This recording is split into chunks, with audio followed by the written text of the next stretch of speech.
સ્વર્ગના લોક છે આમાં હવાણ આવ્યું છે શાસ્ત્રની વાત, આ મારા ખીચાની વાત નથી, પણ જ્ઞાન સાથે ગમતની વાત. ભાગવતમાં મંડપ છે, આવી રીતે કૃષ્ણને એને યાદ ન કરી તો નગુણા ગણાય, પણ આયુષ્ય હવાણ ભરેલો પાછો, આમ ગંભીરતા વાળો નહીં, થતુડી ફતુડી વાળો.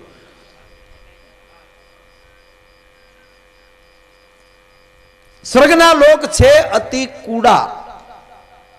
વ્રજના માણસોએ એમ કીધું, ચકંપરના માણસોએ એમ કીધું કે અમારે આ ગામના માણસો હારા છે, ઓલાને જોયા નથી ને આપણે ખોટું કરવું.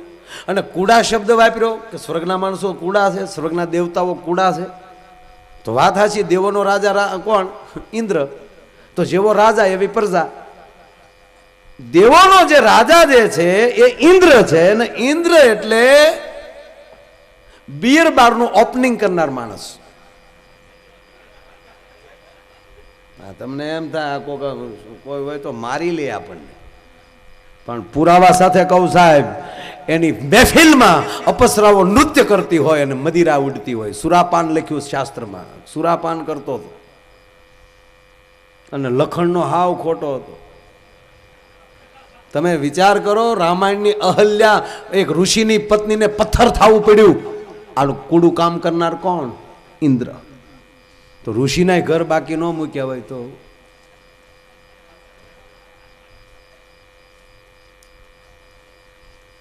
આ ઇન્દ્ર. અને ત્રીજી વાત, અત્યારે બધું બહુ સારું છે, અત્યારે આપણા સંતોય હારા છે, કોઈને હરાપ દેતા જ નથી. એ સમયના તો સંતોય ભાઈ, એટલે ખરેખર આપણી ગાળ્યું યાર, નારદને વાંચ્યો કારક નારદ જે ગાળ્યું બોલ્યા છે તો આવા છોકરાઓને નથી આવડતી. હા, ભલે ઇંગ્લિશ મીડિયમ ભણતા હોય ને, અથવા તો આપણે બહાર વિદેશમાં ગયા હોય ને અંગ્રેજી બોલવાનું હોય ને એમાં બાંધવાનું થયું હોય તો અંગ્રેજીમાં ગાળ્યું બોલે લાયક ન આવે હો ભાઈ. એ તો ગુજરાતીમાં શીખો ત્યારે ભાઈ ભાઈ.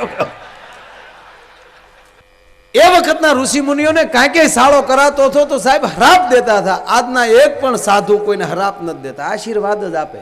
અત્યારના ઋષિ મુનિઓ એ બધા, અત્યારના સંતો છે એ નિર્મળ છે, આનંદી છે, આશાવાદી છે,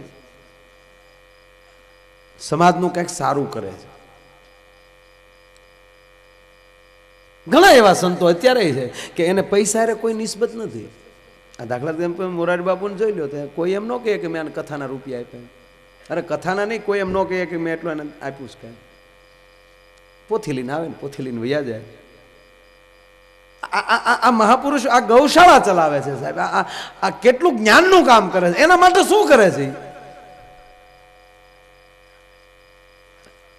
સાક્ષી આ લે કોકને પ્રેરણા કરે છે. શું કામ? કે સામે એટલું કાર્ય લઈને બેઠા છે, એનું તો કઈ છે જ નહીં. આ જગત માટે કરે કે બીજા માટે કરે? રાક્ષસોનો ત્રાસ વધી ગયો, ઇન્દ્ર છે એ બેફામ બન્યો, એ મનોરંજન વિભાગમાં ગળી ગયેલો. ઋષિઓના કોઈના યજ્ઞ નથી થતા, એને દુર્વાસા ઋષિને બોલાવીને બધા ભેગા કરીને કહે છે કે આ રાક્ષસોનો ત્રાસ વધી ગયો. ત્યારે દુર્વાસા એટલું કહે છે, ઇન્દ્ર શું કરે છે? દેવોનો રાજા ઇન્દ્ર છે, દેવતાઓને કેવું જોઈએ એના માટે, એ દેવતાઓને રાજી કરવા માટે આપણે યજ્ઞ કરીએ, અને આજ રાક્ષસો આપણા યજ્ઞ નથી થવા દેતા. અણ દુર્વાસાનો મગજ ગયો સીધા ઇન્દ્રની સભામાં, અને ઇન્દ્રે તમને કહું 3 પેક મારી ગયેલો ને ધા થઈ હાલે. આ સત્ય ઘટના સાહેબ, આમાં કાંઈ ઓછું. જેવા દુર્વાસા આવ્યા ને જોઈ ગયો ઇન્દ્ર, ગ્લાસ બ્લાસ હતાડી દીધો કે બાબુ ક્યાં ઉતરી ગયો. હા ઉતરી ગયું તરત. લુખેશ પી ગયો ને પોલીસ આવી જાય જેમ ઉતરી જાય. ઢીલો પડી ગયો ઇન્દ્ર. પણ ઓલી અપસરાને બિચારીને ખબર નહીં કે વાહે મોટા બાપુ આવી જાય. ઇન્દ્ર જેવો ઢીલો પડ્યો એટલે આને એમ લાગ્યું કે મારા નૃત્યમાં હજી કઈ ખામી લાગે, એટલે ઇન્દ્રને રાજી કરવા માટે ઉલ્લીને મળી નાચવા. એમાં પાછળ દુર્વાસાજીને કોણી અડી ગઈ. એક તો અગ્નિ હતો ને એમાં ઘી હોમાનો, એક તો ઇન્દ્ર ઉપર ક્રોધમાં, દેવતા ઉપર ક્રોધમાં, અને એમાં એક આવા સંન્યાસી મહાપુરુષને એક સ્ત્રીને એમાંય નાચવા વાળી જે અડી ગઈ. હા ને મગજ ભયો ગયો કે શું ઘોડીની ઘોડે આમથી આમ કૂદે છે? ખબર ના હોવી જોઈએ તને. જા ઘોડી થઈ જા, તું ધરતીમાં ઘોડી થઈને અવતાર. અપસરા રોઈ પડીને કીધું, ઋષિ મહારાજ તમે જેમ પરમાત્માના ઉપાસક છો, હું નૃત્યની ઉપાસક છું. તમારો શ્રાપ મને લાગશે 100%, પણ ઋષિ તમે ભૂલ કરી. હું તમારી કુટિયામાં આવીને નૃત્ય નહોતી કરતી. હું ઇન્દ્રની સભાની અપસરા છો. અહીંયા નૃત્ય કરવું એ મારો ધર્મ છે. મેં મારો ધર્મ નથી ચૂકી. તમે તમારો ધર્મ ચૂકીને ઇન્દ્રની સભામાં આવ્યા છો. તમારે ઇન્દ્રને ત્યાં બોલાવો જોઈએ ને. અને મને ખબર નહોતી, ભૂલથી થઈ ગયું. અને ત્યારે ઋષિને સમજાણો ને કીધું બેટા મારી ભૂલ થઈ, પણ મારો શ્રાપ તને લાગશે, પણ તારા શ્રાપના નિવારણ માટે તને હું વરદાન આપું છું કે જ્યારે આ ધરતી ઉપર 3.5 વજ્ર ભેગા થશે ત્યારે તારા શ્રાપનો નિવાર થશે. જો આ એક શ્રાપ કેટલો ઘૂમરો નખવે એ વાત કરું. એવાનો વેણ કાઢો, કોઈના દિલને ઠેસ વાગે. પછી તે કદાચ પંચાલની ભૂમિમાં આવી છે. ઘોડા ન્યાના વખણે રૂપાળા પંચાલની ભૂમિના, એટલે ન્યા જ આવી હોય, ન્યા જ આવી. હાલો ગેરંટી થાય તો ન્યા જ આવી. કારણ કે હસ્તિનાપુર અને દ્વારકાની હદનું ગામ ઈ કહેવાય. એટલે હસ્તિનાપુરની રાજધાની પૂરી થાય અને ઓલી બાજુથી દ્વારકાનો નારાયણ કાળિયો ઠાકર ત્યાં રાજ કરે એની હદ ચાલુ થાય એવું ગામ.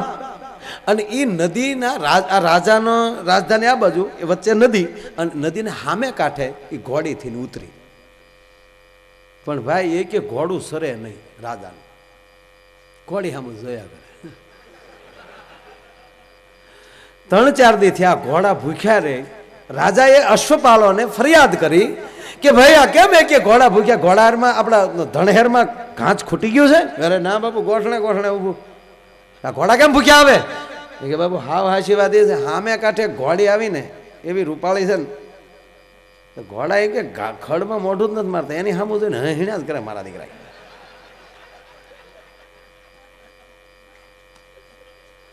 મારી ઘોડી તે આવડે ને એમ એકવાર હણી ને એ તો ખાવા જ મળે છે.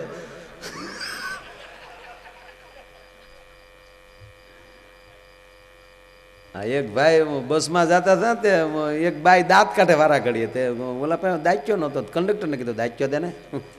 કેમ થાય? ઓલી દાંત કાઢે. કે તારીમાં ગાંડી છે, મેં 5 દી પટિયા પાડ્યા હતા.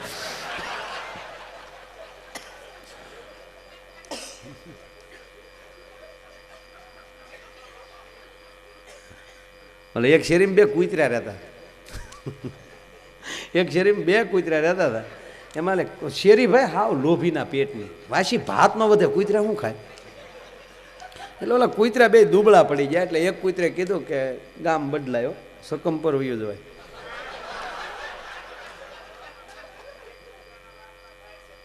ફરજિયાત 15 દિવસે કૂતરાના લાડવા ચકમપરમાં થાય છે. ગાંડા આપણે ન્યા વૈયા જાય. બોલો કે તારા જાવ જ્યાં આપણે આચન ન ચોડાય. ગખોલમાં બેઠા એ બેઠા. બોલો કે મરી જાય, ભલે મરી જાય, ભાગો તમારી ભમ ક્યાં લાજે. લે બોલો કે તારો બાપ શેલીઓ ગાય તો સારું લાગે, તારે ગામ બદલાવી નાખે. બોલો સકમ પર વહી આવ્યો, બોલો ન ગયો. બોલો ભાઈ અહીંયા 6 મહિના રહ્યો હતા તો લહેર કરી. પછી એને યાદ આવ્યું કે બોલો મારો મિત્ર શું કરતો છે, જવા જ દે. તો એ આવ્યો બોયડા.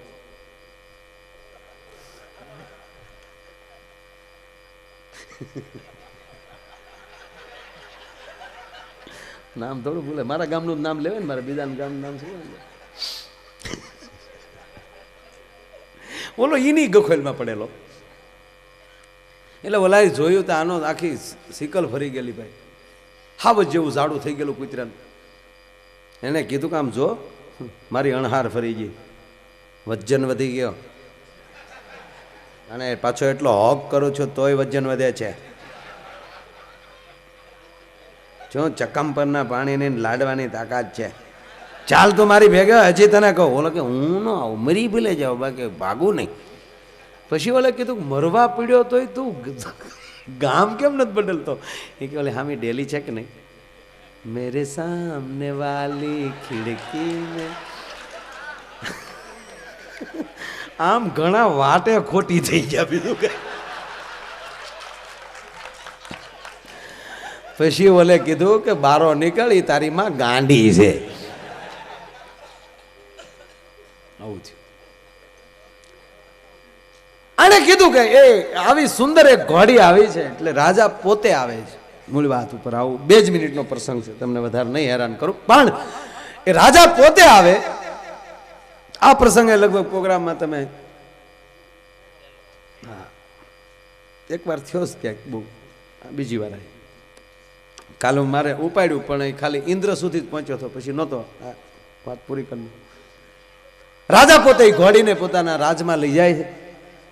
એટલી સુંદર ઘોડી છે, કારણ કે દેવની અપસરા છે, એમાંની ઘોડી બની છે, એટલે એના રૂપમાં કાંઈ ખામી ન હોઈ શકે. ઘોડીની અંદર જેટલા લક્ષણ હોવા જોઈએ તમામ લક્ષણો છે એનામાં.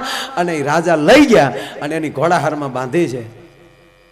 રાત પડી એટલે પરિવર્તન થયું. ઘોડીમાલી સુંદર સ્ત્રી થઈને ઊભી રહી એટલે રાજાએ ખડક ખેંચ્યું.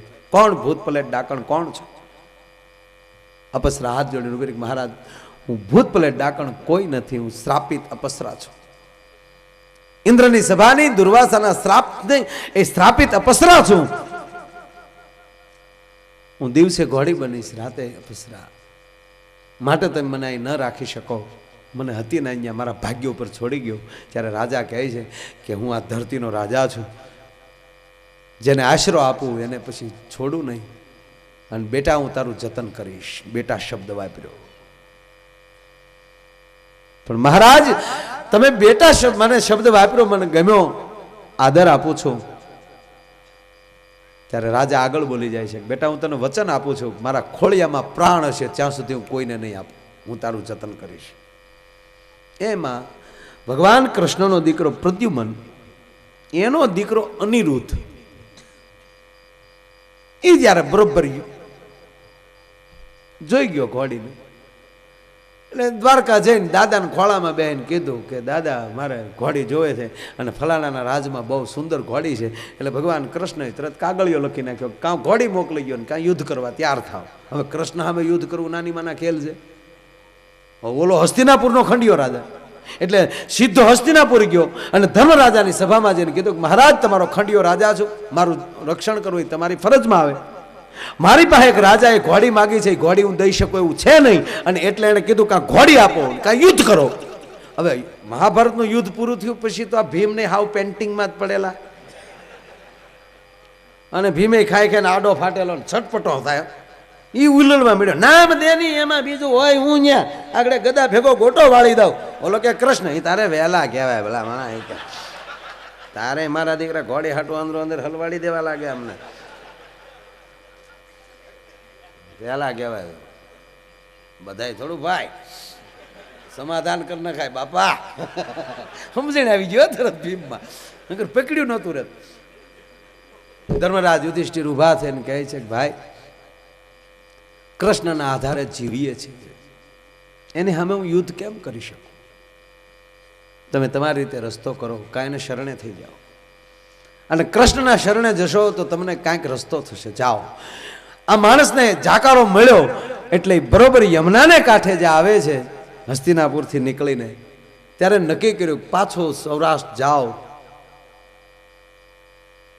કઈ રીતે મોઢું દેખાડવું. એની કરતાં યમુનાનો કાંઠો છે, અહીંયા લાકડા ખડકી અગ્નિ સ્નાન કરી મારા દેહનો ત્યાગ કરું. લાકડા ખડકી આપઘાત કરવા માટે લાકડા ખડકીને બળવાની તૈયારી જ્યાં કરે, એમાં અભિમન્યુનો દીકરો પરીક્ષિત 5 વર્ષ, અર્જુનનો દીકરો અભિમન્યુ, અભિમન્યુનો દીકરો મહારાજ પરીક્ષિત, એ 5 જ વર્ષનો હતો. એ નદીએ નાય ને એમ બારો નીકળ્યો તા ઓલાને બળતો જોયો, પણ હરિયને ઘરે ન હોય, જેના ફળિયામાં કુંજર ફરે પછી એને વયની વાટું ન હોય, ઓલા કેહર બચાને કાગડા. 5 વર્ષના દીકરાએ આમ જોયું, ક્ષત્રિયનો દીકરો ભાઈ, આમ કીધું કે હેઠો ઉતાર. કોણ? પ્રદ્યુમન, મારું નામ પરીક્ષિત, અભિમન્યુનો દીકરો છું. કોણ છો તું? હું ફલાણો રાજા છું. તારા દાદા એને મને જાકોરો આપ્યો, પણ મોઢું દેખાડ્યો એમ છે ને, તું વળી બસાવાનો દીકરો થાય. હેઠો આવીને કૃષ્ણ સામે યુદ્ધ કરવાનું કે હા, કોઈ યુદ્ધ નહીં કરે તો મહારાજ પરીક્ષિત યુદ્ધ કરશે. મુઈશ નહોતી 5 વર્ષ તોય વહી ગઈ, કારણ કે અભિમન્યુનો દીકરો. હેઠો આય બે અહીંયા 9 કોકી કરી રેમ ઘડીક આગળ બધું ગોઠવાઈ જાય જોબડા. બપોર થયો અને આ સવારનો નાવા આવેલો ભાઈ, એટલે બપોર થયું તો આ હજી ઘરે પહોંચ્યો નહીં, જમવાનું ટાણું થયું. એટલે દાદા ધર્મરાજ યુધિષ્ઠિરે કીધું કે એ ભીમ, ઓલો છોકરો નાવા ગયો ક્યારનો. ભીમ આવ્યો, છોકરાને ગાય લે. એમાં રાજા તું આની પાસે ક્યાં વે? છોકરા પાસે ક્યાં બેઠો? રાજા કે હું નથી બેઠો, તારે જો બેહાડ્યો મને. હું તો મરી જતો લાકડા ખડકીને ચાર રાખ્યા. ત્યારે એક 5 વર્ષનો દીકરો દાદા ભીમને એમ કે હે દાદા તારી ગદા ગઢી થઈ ગઈ કે કેમ? કે હું તમને એટલું પૂછું કે તમારી સામે કોઈ મરી જતો હોય અને એને તમે અટકાવો નહીં તો એ પાપ કોને લાગે? તા કે જોનાર નહીં. તો તારે મને પાપી કરવો છે કે ના? મારી સામે મરતો હતો અને મેં નથી મરવા દીધો, આને હારે જવાનું છે, વાત ફાઇનલ. બે હેઠો. ભીમ કે તો આ બેઠા, આપણે તો જોતું જ તું ભાઈ. એમ કરતા કરતા સહદેવ આવ્યા, નિકુલ આવ્યા, છેલ્લે અર્જુન આવ્યા. અને અર્જુન જ્યારે આવે છે ત્યારે એ પોતાના દીકરાને જોયો, પૌત્રને જોયો ત્યારે કહે છે કે બેટા શું વાત છે? અને ત્યારે ઈ પૌત્ર પાછો ગીતાનું જ્ઞાન ફરીવાર એને યાદ કરાવે છે. હે દાદા, ભગવાન કૃષ્ણએ તમને એટલું કીધું હતું કે હે અર્જુન, યુદ્ધ કરવું એ તારો ધર્મ છે, સામે કોણ છે એને ભૂલી જા. આ કૃષ્ણે કીધેલું? હા. તો એના વાક્યો ખોટા પાડે છે. એ ગયેલા પણ ત્યાં તો હલવાડ્યા ભલા મણાય મારું છે ઝીણું એવું પણ કે હલવાડ આની જેવું કર્યું હીરભાઈ, આવું કર્યું. છેલ્લે ધર્મરાજ આવે છે, નિર્ણય થયો કે હવે યુદ્ધ કરી લઈ, કૃષ્ણ હોય તો ભલે હોય. એલી વાયક મુકાણું. આ લોકો બધા પહોંચ્યા સૌરાષ્ટ્રમાં. સૌરાષ્ટ્રમાં જ્યાં અહીંયા પહોંચ્યા અને પછી કીધું કે હવે કૃષ્ણને કેવરાવી ગયો, સવારમાં યુદ્ધની તૈયારી. પછી બધા ભીમ ને અર્જુન ને બધા બેઠા. પછી ધર્મરાજાએ કીધું કે આમ જો ભીમડા, કોણીનો ગોળ છે તારો ડો કૃષ્ણ, ખીજાણો જો સુદર્શન ચક્ર વેતું મૂકે ને તારો ડો કાગ વાયસ નાખેવા નહીં રહેવા દે. આમાં ગાંડીવ ન હાલે. ભીમ કે નો પ્રોબ્લેમ. ઇંગ્લિશ મીડિયમ ભણેલો હતો.